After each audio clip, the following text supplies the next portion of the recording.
नमस्कार प्यारे साथियों, मैं वर्षा आप सभी का स्वागत करती हूँ आपके अपने प्यारे परिवार टीचिंग बाय रोजगार विद अंकित पर। तो प्यारे साथियों, आज आप लोगों की इस वीडियो में हम बात करने वाले हैं EMRS की तरफ से आपकी ऑफिशियल वेबसाइट पर एक नोटिफिकेशन आया है और इसमें आप लोगों के बात कही गई है गेस्ट टीचर्स को अपॉइंट करने की।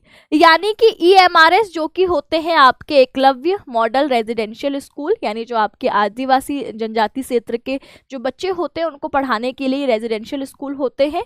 और ये आपके भारत के अलग अलग हिस्सों में, जैसे KVS के टीचर होते हैं ना भारत में, पूरे भारत में आपकी जो पोस्टिंग होती है वो कहीं भी हो सकती है, तो ऐसे ही EMRS के स्कूल भी पूरे भारत में आपके होते हैं। यहाँ पर आप लोगों की क्योंकि ये यहाँ पर आपको पता होगा कि EMRS में सेकंड फेज की भर्ती का बच्चे इंतजार कर रहे हैं और इसमें लगभग 38,000 प्लस पोस्ट होने की बात भी कही गई थी और आपके बजट भी इस साल आपके पास किया गया था। तो यहाँ पर इन्होंने कहा है कि आपके जो सेकंड फेज की रिक्रूटमेंट है इसको पूरा करने में शायद अभी इनको एडिशनल समय लग सकता है।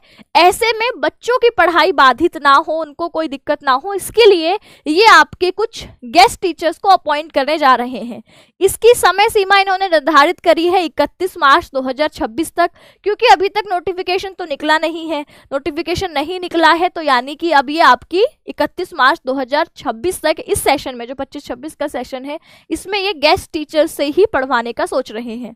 ठीक है, अब इसके लिए इन्होंने कुछ गाइडलाइंस भी जारी करी हैं, जैसे कि ये जो गेस्ट टीचर होंगे ये फुल टाइम होंगे, यानी आपको केवल लेक्चर बेस पर नहीं रखा जाएगा, आपको फुल टाइम आपको वहां पर पढ़ाना होगा। इसके अलावा टीचर्स को आपके एकेडमिक एक्टिविटीज जो भी होती है उनमें भी पार्टिसिपेट करना होगा।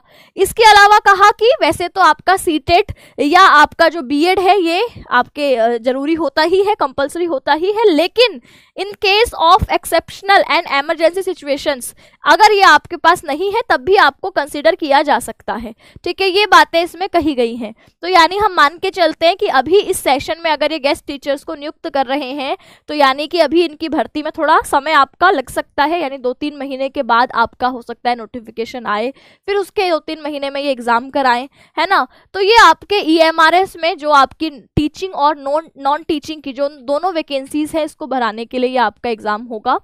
साथ ही अब आप लोगों को अगर EMRS का पिछला पैटर्न क्या था, है ना, कौन कौन सी वैकेंसीज थी, उसका एलिजिबिलिटी क्राइटेरिया क्या था, इसकी कंप्लीट जानकारी चाहिए तो आपकी अंकित भाटी सर की वीडियो थी। ठीक है, अगर आप इसको सर्च करेंगे टीचिंग बाय रोजगार विद अंकित चैनल पर ही आपको सर्च करना है EMRS शिक्षक भर्ती 2025 बाय अंकित भाटी सर, तो ये वीडियो आपको 4 महीने पहले की सबसे ऊपर दिखाई देगी। इसमें सारी ही चीजें बहुत डिटेल में अच्छे से बताई गई हैं, तो आपको पूरी EMRS की जो भर्ती की आपकी एलिजिबिलिटी क्राइटेरिया है, आप कौन से सब्जेक्ट से आपने कौन सी क्वालिफिकेशन पूरी कर रखी है, आप एलिजिबल होंगे या नहीं होंगे, तो उस हिसाब से आप इस वीडियो को देख करके अपने सब्जेक्ट को यहाँ पर प्रिपेयर कर सकते हैं। साथ ही जो EMRS की पिछली वैकेंसीज थी उसमें आपके एक स्टूडेंट का हमने इंटरव्यू लिया था जिनके पास ना तो BEd थी ना DLEd थी, यानी केवल ग्रेजुएशन के बेस पर ये अभी छत्तीसगढ़ में आपके जो है पढ़ा रहे हैं। इनका इंटरव्यू हुआ था, आप इसको देख सकते हैं। इन्होंने केवल उस वक्त म्यूजिक से ग्रेजुएशन कर रखा था और म्यूजिक टीचर की आपकी EMRS में वैकेंसी निकली थी और इन्होंने बहुत थोड़ी सी तैयारी के साथ यहाँ पर सिलेक्शन ले लिया था। यानी कंपटीशन इसमें बहुत नहीं होता क्योंकि बहुत सारे बच्चों को इसके बारे में जानकारी नहीं होती।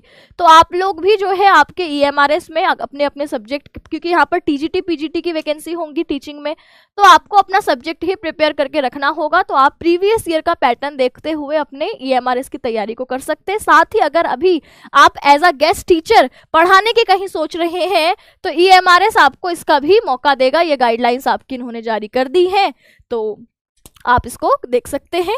और इसी तरीके की ऑफिशियल अपडेट के लिए आप टीचिंग बाय रोजगार विद अंकित को सब्सक्राइब भी कर सकते हैं। कोई आपका डाउट होगा तो आप कमेंट सेक्शन में पूछेंगे, आपको जवाब कमेंट सेक्शन में ही मिल जाएगा। नमस्कार।